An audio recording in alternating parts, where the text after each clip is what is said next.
आता आपण याच्यामध्ये काय करणार बघा, एक्सप्लॉयटेशन ऑफ रिसोर्सेस म्हटलेलं आहे, animal behaviour and exploitation of resources. Actually animals show different types of behaviors to use resources like food, water, shelter, and mate. Food, water, shelter, and mate. These behaviors help them survive and are shaped by nature over many generations. By studying these behaviors, we can understand how animals live, interact, and adapt to their environment.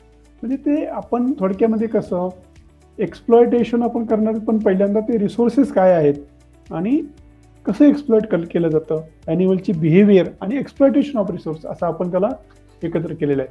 So what are the types of resources and animal behaviour? First of all, actually before starting that we must know what is a resource exploitation. मराठीमध्ये त्याला शोषण म्हणतो आपण, शोषण. To use someone or something unfairly for your own advantages, म्हणजे स्वतःच्या फायद्यासाठी दुसऱ्याचा वापर करून घेणं किंवा रिसोर्सचा वापर करून घेणं. Exploitation of resources refer to the way natural resources like water, soil, air, minerals, plants and animals are used. काय काय वापरले जाते बघा. आय रिपीट, थोडासा आवाज मोठा करतो. It refers to the way of natural resources like कोणते? परत एकदा सांगतो. Water, soil, air, mineral, plants, animals etcetera. often excessively and unstably to meet human and animal need. कशासाठी? तर human and animal need. While resource use in essential for survival. कशासाठी? Use in essential for survival. Over exploitation can lead to the environmental imbalance. हा chapter नवीन नाही तुम्हाला, मी फक्त तुम्हाला रिकॅप करतोय.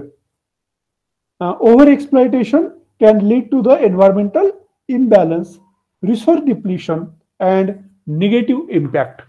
काय काय होईल याच्यामध्ये? इम्बॅलन्स होईल, एन्व्हायरमेंट, रिसोर्स डिप्लिशन होईल आणि त्याचा इफेक्ट काय होईल? Negative impact on the ecosystem. कुठले आहेत ते? रिसोर्सेस आणि behaviour. Resources and behaviour. Foraging behaviour for example. एक मिनिट, माझा मोबाईल बंद करतो, एकच मिनिट. ओके, एकच मिनिट बाळांना, मी थांबलोय. हां, थोडासा मोबाईल सायलेंटवर टाकला. ठीक आहे, सॉरी. हां, types of resources and behaviour. Foraging behaviour आपण बघितलं. Foraging refer to the strategies of animal used to locate, capture and consume food. शोधायचं, कॅप्चर करायचं आणि खाऊन टाकायचं. Honey bee perform a waggle dance to communicate the location of floral resources to other members for the Hayu.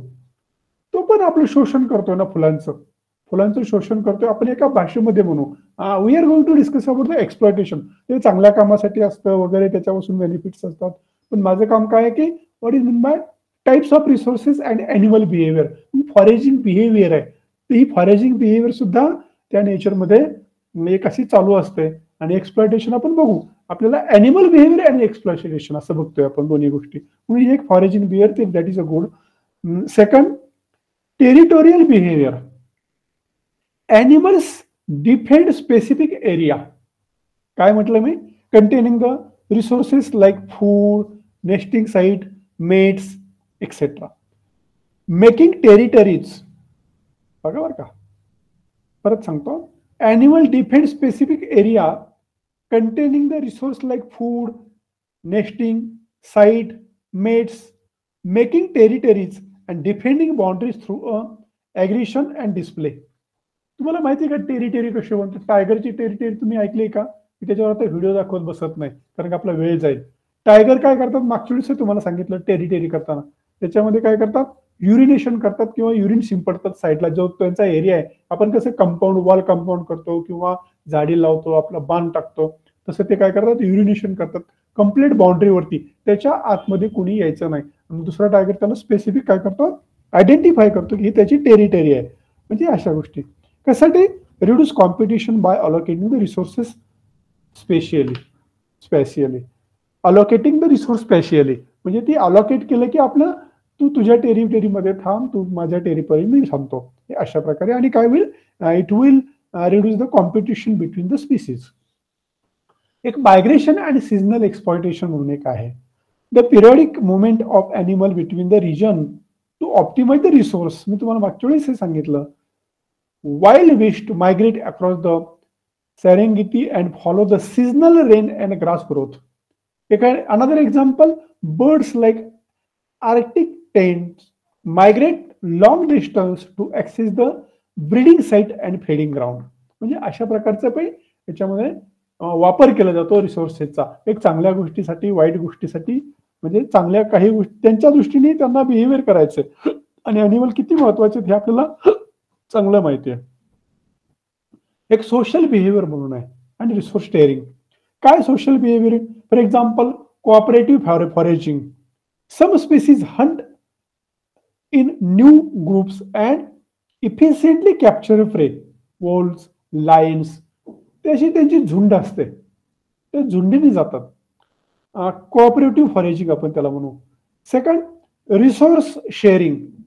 Reciprocal altruism is observed in a species like the vampire bat share blood meal with non-foraging colony members. कुठलं म्हटलं मी? vampire bat which share blood meal with non-foraging. म्हणजे काय करतात, जे foraging असतात की नाही, ते काय करतात, ब्लड मिल वगैरे घेऊन येतात आणि आपल्या कॉलनीला देतात. जसं आपण हनीबीचं एकदा एक्झाम्पल बघितलं, ते पोलन किंवा हनी जो काय असेल ना, ते सगळं घेऊन येतात आणि आपल्या कॉलनीतल्या बीजला फिडिंग करतात. Like that is we can say it is a resource sharing. Another example, parasitic and kleptoparasitic behavior. काय असतं parasite? You are familiar about the parasitic म्हणजे काय? Exploiting host for nutrients. Parasitic म्हणजे as seen in a parasitic worm or the lice. ठीक आहे ना, त्याच्या worms किंवा लाईस मध्ये बघतो. क्लेप्टोपॅरासिटिझम काय? Steal food or the resources gathered by the other species. म्हणजे दुसऱ्याचं फूड चोरून आणायचं, त्याला क्लेप्टोपॅरासिटिझम म्हणतात. Steal, STEAL, stealing food or resources gathered by the other species. Frigate birds, stealing fish from other seabirds. So it is a seabirds. मग काय त्याच्यावरती, ह्या फॅक्टर्सवरती काय, कुठले factors influencing the resource exploitation behaviour? Environmental condition. For example, environmental काय? Environmental condition आहेत. Resources available often dictate behavioural adaptations. In arid region, for example, animals like camel display water conservation behaviour. काय करतात ते animal behaviour मध्ये, काय changes करतात environmental condition मध्ये? For example, in case of the dry area or the arid area, camels like display the water conservation behaviour. त्यांना ती behaviour करावं लागते. For example, in case of the small rat, त्याचं रॅटचं तर लक्षात नाही माझ्या, फिजिओलॉजीमध्ये आम्ही घ्यायचो त्याला, तर ते रॅट वगैरे काय करतात, त्यांची एक बिहेवियर असते, बिळात जाणं, परत दुपारचं बाहेर येणं, काय ठराविक ठिकाणीच मुवमेंट करणं, हे अशा प्रकारचे म्हणजे एन्व्हायरमेंटल कंडिशनवरती डिपेंड आहे. आणखी एक सांगायचं होतं म्हणजे प्रिडेटर रिस्क म्हणून एक आहे. प्रिडेशन रिस्क म्हणून आपण त्याला. Animal balance resources acquisition with the need to avoid the predators. For example, gazette graze near cover the escape the lions. Animal balance the resource acquisition with the need to avoid predation. म्हणजे predation risk avoid करण्यासाठी ते काय करतात, resource gather करण्याचा प्रयत्न करतात. हे पण गोष्ट आहे. आणखी काय? कॉम्पिटिशन. काय कॉम्पिटिशन आहे? In ecosystem with limited resources competition shift to behaviour like niche, specialisation and temporal segregation. कशासाठी कॉम्पिटिशन आहे? ठीक आहे ना, for the food as well as the other factors. Limited resources are there and competition shape the behaviour like the niche. मग प्रत्येक ॲनिमलने आपली आपली निश म्हणजे काय, आपण थोडक्यात मायक्रो हॅबिटेट. काही Beatles, for example, in case of the plant blogs किंवा बिटल्स असतील, ते बिटल्स पाण्याच्या वरती राहतात. काही ती कॉम्पिटिशन अवॉइड करण्यासाठी पाण्याच्या खाली राहतात. म्हणजे अशा प्रकारची कॉम्पिटिशन असते आणि तिथे सोर्सेस आपले डिस्ट्रीब्यूट केले असतात. Some are animals are nocturnal, नको दिवसा त्रास होतो म्हणून they are nocturnal, some are the diurnal, some are foraging etcetera etcetera. म्हणजे अशा प्रकारे. तसं कॉग्निटिव्ह ॲबिलिटी म्हणून एक आहे एक्सप्लॉयटेशन बिहेवियरमध्ये. Intelligent species like primates and cetaceans, cetacean जे आपण त्याला ॲक्वेटिक मॅमल्स म्हणू आपण, ठीक आहे. Intelligent species like primates and cetaceans exhibit complex problem solving behavior for research acquisition. Complex problem solving behaviour त्याच्यामध्ये ॲनिमल्स मध्ये पाहायला मिळते. हे सगळं झालं फॅक्टर्स इम्प्लॉइंग रिसोर्सेस एक्सप्लॉयटेशन. आणखी एक मुद्दा येतो, human impact on animal behaviour. काय आहे? आपण तर सगळ्यात महत्वाची गोष्ट म्हणजे समोर दिसते तुम्हाला हॅबिटॅट डिस्ट्रक्शन. सुरुवातीला की तुम्हाला फार असं डीप फॉरेस्ट दिसेल, हे पाहिजे डीप फॉरेस्ट आहे, नंतर हळूहळू हळू त्याचं डिफॉरेस्टेशन करून दिलं destruction. Forces animals to alter the behaviours often leading to the increased human wild life conflict. Increase human wild life conflict. आपल्याला वाटते की टायगर आपल्या शहरात आलेला आहे किंवा बिबट्या आतमध्ये गेला नाही, बिबट्या आतमध्ये आलेला नाही, आपण बिबट्याच्या टेरिटरीमध्ये आलेले, हे जरा लक्षात घ्या. आपण त्यांचं हॅबिटेट डिस्ट्रक्शन केलंय. पहिलं जे डीप फॉरेस्ट होतं तर त्याचं समोर एकदम असं बंगले करून टाकले, झाडी केली, शेती केली आणि हॅबिटेट डिस्ट्रक्शन केल्यामुळं आपण त्यांच्यामध्ये कॉन्फ्लिक्ट निर्माण केला. Wild life human wild life conflict असं त्याला म्हटलं जातं. त्यानंतर क्लायमेट चेंज नावाचा एक प्रकार आहे, म्हणजे habitat human impact on the animal resources. Climate change alters the resources availability, prompting the shift in migration and foraging pattern. Shift in migration and foraging pattern. आणखी एक गोष्ट आहे की ओव्हर एक्सप्लॉयटेशन, अतिशय वापर केला. So it reduces the resource availability, leading to behavioral changes like the increased competition and adaptive foraging. Increased competition and adaptive foraging. काय त्याचे ऍप्लिकेशन्स काय? मी म्हटलं तुम्हाला 5 मिनिटं संपण्यासारखे थोडा मुद्दा राहिला होता, तो मी तुम्हाला दाखवेल कुठला राहिला होता. Applications of studying resources exploitation. काय तर पहिलं दॅट इज अ कन्झर्वेशन. काय करणं गरजेचं आहे? Understanding the animal behaviour helps in habitat restoration and species protection. काय करणं गरजेचं आहे? Habitat restoration and species restoration. Sustainable resource management. Insight from the animal foraging can optimize resource uses and agriculture and fisheries. Optimize the resource uses in agriculture and fisheries. आपण वरती मी तुम्हाला लिहिले reduce, reuse, recycle, हे sustainable मॅनेजमेंटचे प्रकार आहेत. Reduce करायचं, वापरणं कमी करा, ठीक आहे नाही. रियूज करा, जर वापरत असाल तर पुन्हा त्याचं पुन्हा रियूज करा किंवा रिसायकल करा. ह्या सगळ्या गोष्टीचं महत्व आहे. इकोसिस्टम सर्व्हिसेस नावाचा एक प्रकार असतो आपल्याकडे. Ecosystem services protecting species like pollinator ensure maintain of the vital ecological processes. Protecting species like pollinators ensures maintain the vital ecological processes. ते पण सांगणार आहे तुम्हाला मी आणखी. म्हणजे आपले जे रिसोर्सेस आहेत, पॉलिनेटर्स आहेत, त्यांना आपण काय केलं पाहिजे? त्यांना मेंटेन केलं पाहिजे किंवा त्यांना ते जगतील कसं. आपण काय करतो, शेतामध्ये खूप वेगवेगळ्या प्रकारची फवारणी करतो. आजकाल तर तणनाशकं चालू, खुरपणी करायला कोणी तयारच नाही शेतकरी. मी शेतकरी, आमच्याकडे शेती आहे. मी घरी गावाकडे सांगितले त्याला म्हणतात की तुला काय माहिती, रोजगार मिळत नाही वगैरे वगैरे वगैरे, नाही का. त्यांचंही बरोबर आहे, रोजगारही मिळत नाही. आणि पण आपण काय करतो, तणनाशक वापरतो. त्यानंतर आता अगदी खुरपणीत सुद्धा प्रकार नाही, दोन्ही पिकाच्या मध्ये सुद्धा आपण वेगवेगळ्या प्रकारचे तणनाशक वगैरे वापरतात. जमिनीचा पोत खराब होत, पण ते तर होतोच होतो. पण आपले पॉलिनेटर्स असतील, युजफुल इन्सेक्ट्स असतील, हे सगळे काय केलं तर डेड होतात, डाय होतात. आणि मग अशा वेळेस आपल्याला इकोसिस्टम सर्व्हिसेस किंवा कन्झर्वेशन किंवा सस्टेनेबल रिसोर्स मॅनेजमेंटचा विषय इथे ऐरणीवर येतो. आणि मग त्याचा परिणाम आपल्या ह्युमन बॉडीवरती डायरेक्ट होणार आहे, कारण का तिथे जर तुमचा रिसोर्सेस राहिला नाही.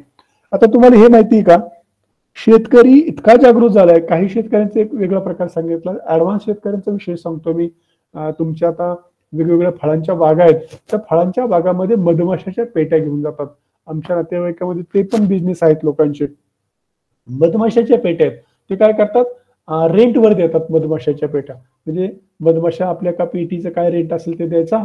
आणि मी म्हटलं तुम्हाला घेऊन परवडतं का हे? ते शेतकऱ्यांची मुलाखत घेतली. म्हणजे हो, नियर अबाउट आपल्याकडे 30 to 40% इल्ड वाढलंय म्हटलं आमचं. शेतामध्ये पॉलिनेशनचा रेट वाढला, एक्सेट्रा. पॉलिनेशनचा रेट वाढल्यामुळे काय झालं की इल्ड कॅपॅसिटी वाढली. म्हणजे ह्या सगळ्या गोष्टी आहेत. लोक आता जागृत होत आलेत. आपणही थोडंसं जागृत व्हायला गरजेचं आहे. प्रत्येकाने थोडं थोडं हातभार उचलला तर आपली इकोसिस्टम छान मेंटेन होईल असं मला वाटतं. म्हणून आपण काय बोलत होतो, रिसोर्स एक्सप्लॉयटेशन इन ॲनिमल्स हा विषय होता आपला. Resource exploitation in animals. लक्षात. आता आपला कोणता मुद्दा कव्हर केलाय? Foraging behaviour, territory behaviour, by types of behaviour पाहिजे थोडं इंट्रोडक्शन देऊन. त्याच्यानंतर factors influencing the environmental condition, predator, risk, competition, cognitive abilities. त्यानंतर human impact on the human resources. ह्या गोष्टी आपण इथे कव्हर केल्या. 4 आवर्स जास्त वेळ लागतो. मोर दॅन 24 आवर म्हणजे सर्कॅडियन. बिलो 24 आवर काय म्हणायचं त्याला, आठवतंय का बघा? हे पैसे घेतले. अल्ट्राडियन. अबाउट 24 आवर इन्फ्राडियन. आणि नंतर आपण टायडल रिदम घेणार आहे आणि त्याच्यानंतर सारखा अॅन्युअल रिदम घेणार आहे. म्हणजे वर्षातून एकदा या सगळ्या गोष्टी होतात. म्यूट करा स्वतःला. ओके. इन्फ्राडियन रिदम बरं का. इन्फ्राडियन रिदम काय असतो तो बघा. Are biological rhythm that have a cycle longer than 24 hours. Longer than 24 hours. Typically occurring over days, week, month, or even a year. These rhythms are governed by the internal biological clock and are influenced by environmental cues such as light, temperature, and seasonal changes. ह्या सगळ्या गोष्टी त्याच्यावरती effect करतात. काय example सांगितलं मी? Migration in birds. For example migration in birds मध्ये काय सांगितलं? Arctic terns, swan, geese, isn't it. Even behavioural relation काय त्याच्यामध्ये? मायग्रेशन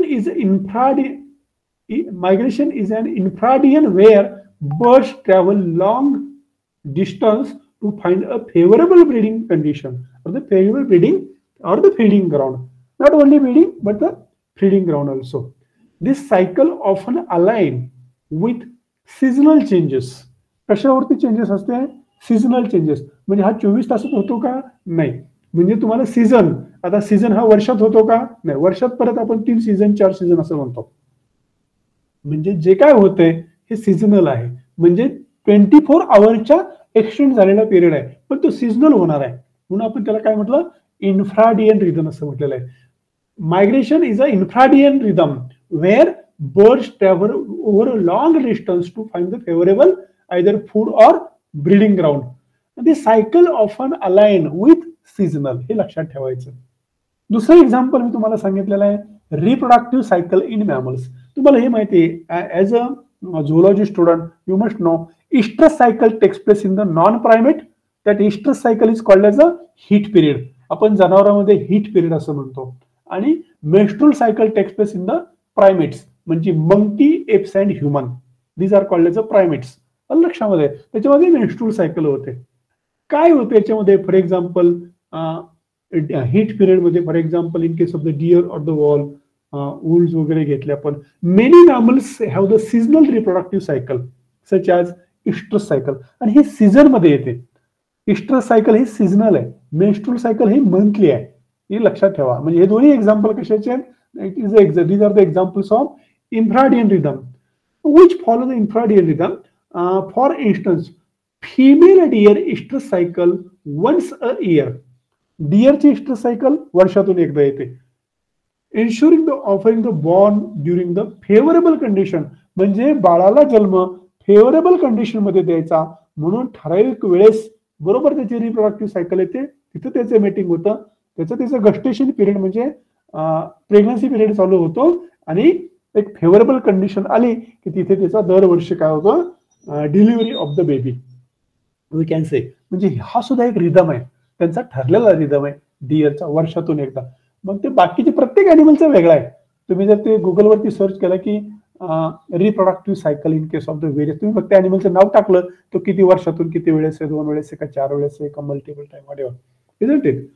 हा जसा एक हे आहे तसं हायबरनेशन इन बियर असं म्हटलेलं. Hibernation for example brown bears, काय त्याच्यामध्ये बिहेव रिलेशन आहे.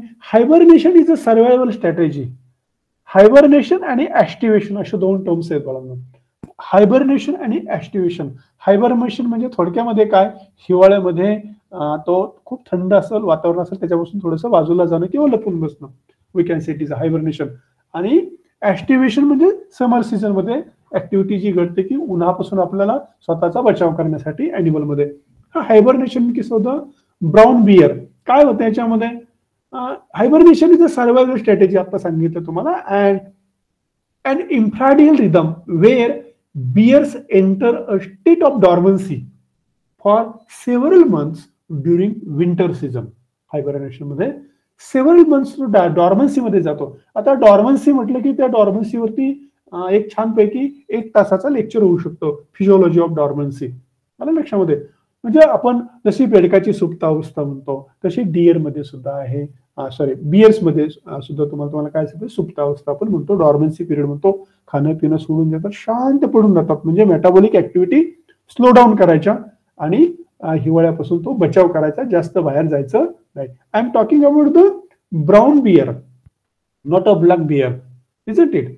So for the several month conserving energy and when food is scarce. म्हणजे संपूर्ण त्याचं जे फूड आहे ते संपूर्ण कशामध्ये कशाखाली गेलेलं आहे, बर्फाखाली गेलेलं आहे. आता त्याला खाण्यासाठी काही राहिलेलं नाहीये आणि तो त्या रिजन मधून दुसरीकडे जाऊ शकत नाही, त्याचं वेट वगैरे सगळं पाहता. मग आता त्याला दुसरा काय पर्याय जातो, that is a hibernation. Hibernation म्हणजे काय, we can say it is a dormancy in that particular winter season. शांत बसायचं, पडून राहायचं, जे काय अंगावरचं फॅट आहे त्याचं डिपॉझिशन मेटाबॉलिझम करून घ्यायचं, त्याच्यापासून एनर्जी मिळवायची, म्हणजे मुवमेंट करायची नाही आणि शांत बसून राहायचं. एकदा सीझन गेला, थोडासा हिवाळा कमी झाला की मग खायला सुरुवात करायचं.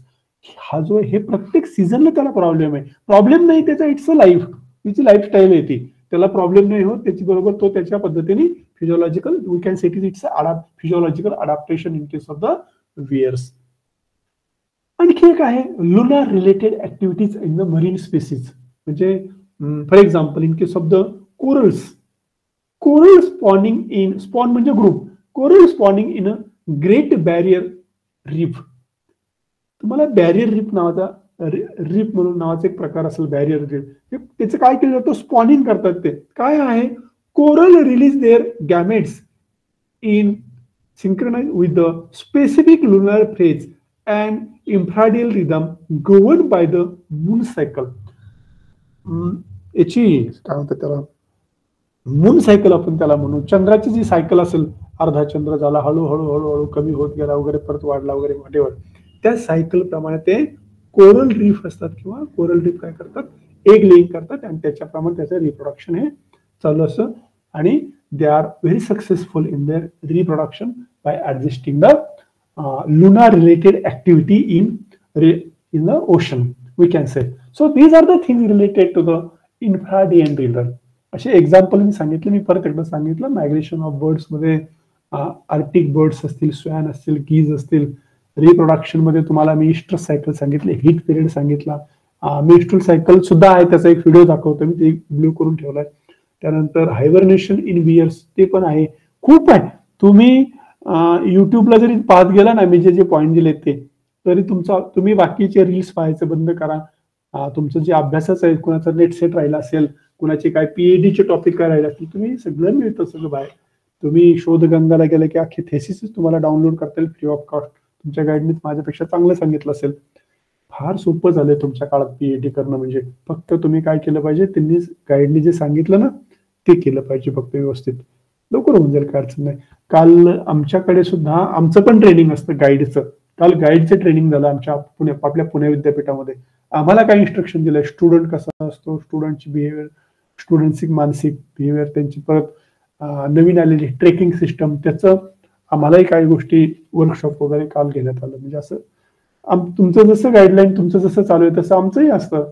गाईडशिप घ्यायची म्हणजे त्याला खूप त्या गाईडलाईन काम लागतं, त्यामुळे लोक शक्यतो गाईडशिपच घेत नाहीत, नको डोक्याला ताण. आमचंही ट्रेनिंग चालतं हे अशा प्रकारे.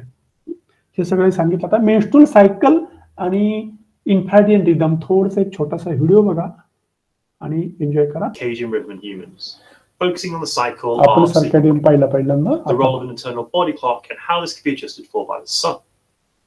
But are there rhythms faster or slower than a 24-hour cycle? And if so, how are they altered? In this episode of Psych Boost, the menstrual cycle, infradian rhythms.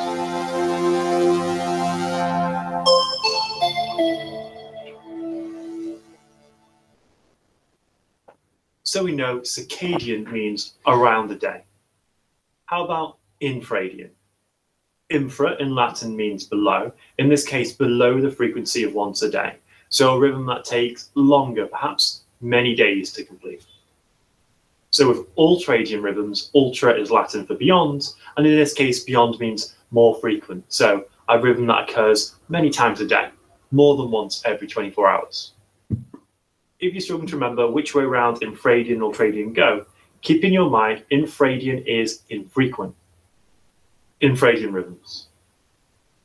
The most obvious infradian biological rhythm in humans is the female cycle of fertility called the menstrual cycle. That's what I'll be describing and evaluating. But there are rhythms longer than a day, like for example seasonal affective disorder or SAD, a year-long infradian rhythm in which mood lowers in winter and improves in summer, thought to be due to the lack of natural light in winter months. The menstrual cycle is a 28-day cycle with a 6-day period of fertility. However, cycles can be shorter or longer, ranging from between 24 to 35 days. Biological aspects of this cycle include releasing the egg, thickening of the womb lining, and the loosening of the womb lining during menstruation. These biological changes are regulated by the hormones estrogen and progesterone. The levels of these hormones then are the endogenous pacemakers, keeping the biological processes to time, acting as an internal body clock for the menstrual cycle. Research evaluation. Research evidence for how the menstrual infradian rhythm can be shifted by an environmental cue, or exogenous zeitgeber, is by McClintock. McClintock's original research in 1971 of 135 women who lived at the same dormitory at university showed women appeared to synchronize their cycles with their friendship groups. Other researchers appeared to show similar findings, like Russell in 1980. McClintock built on this research and suggested that synchronization could be due to women sharing pheromones. Stern and McClintock in 1998 investigated this. 20 women were given pads to wipe on the top lip every day. These pads had been taken from the armpits of 9 donor women at varying stages of their menstrual cycle. The researchers found that the women would either shorten or extend their menstrual cycle depending on when in the donor woman's menstrual cycle the pad had been collected, suggesting synchronization due to the presence of pheromones, these acting as an exogenous zeitgeber or external cue for the infradian rhythm. Evaluation of the infradian rhythm. This area is controversial. While it's undoubted that women have an infradian rhythm of fertility, the idea that it changes due to the presence of pheromones has been heavily criticized. While there are some studies with similar findings of McClintock's original research, there are also a large number of studies that have attempted and failed to replicate findings that women who live together synchronize menstrual cycles. In the case of Trevathan in 1993, even cohabiting lesbian couples didn't synchronize, the optimal conditions for possible synchronization. Also, as menstrual cycles can vary in length, women can appear to synchronize just due to the variability in their cycles, something not taken into consideration in all the studies showing positive results. The evolutionary arguments are also conflicting. Some evolutionary psychologists would say female synchronizing could be explained as having an adaptive advantage, working as a way to stop one male dominating a group and having all the children. He simply can't impregnate all the women at once if they synchronize. This leads to genetic diversity in small human groups. However, other evolutionary theorists argue against this, that synchronization will be maladaptive due to women wanting to be fertilized by the male with the best genes, and then needing to compete with other women for him if they synchronized. Bonus fact. Throughout history, people have thought that their menstrual cycle was controlled by the phases of the moon. Many traditional fertility ceremonies around the world have been based on this idea. Even the word menstrual has its roots in the Greek word mene, meaning moon. Now, this is an understandable theory, as the moon cycle is 29.5 days. हे जर आहे का व्यवस्थित काय म्हणतात ते बघा परत एकदा दाखवतो व्यवस्थित आहे Throughout history, people have thought that their menstrual cycle was controlled by the phases of the moon. Moon Many traditional fertility ceremonies around the world have been based on this idea. Even the word menstrual has its roots in the Greek word mene, meaning moon. Now, this is an understandable theory, moon म्हणजे moon as the moon cycle is 29.5 days, about the same as the average human woman's menstrual period. But data scientists from the menstrual cycle tracking app Clue looked at information provided by over 1.5 million women and found no link to menstrual frequency matching either the new or full moon phases. Also, if it had an evolutionary advantage, we'd expect to see it in our closest evolutionary relatives, the chimpanzees. But they have a 35-day cycle. Unfortunately, this is a case of correlation, not causation. I hope you found this Cycles video